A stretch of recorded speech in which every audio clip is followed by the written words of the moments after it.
yerine getirmesi için talepte bulunuyoruz.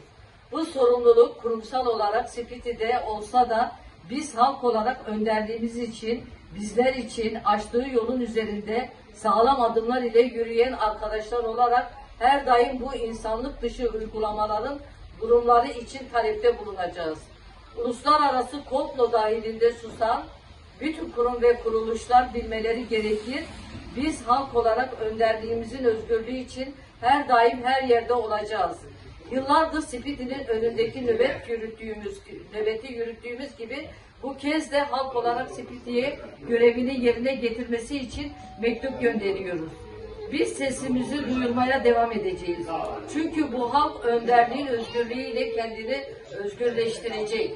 Önderliğin özgürlüğüyle halkların özgürlüğüne, Orta Doğu'da barışa doğru bir adım atmış olacak.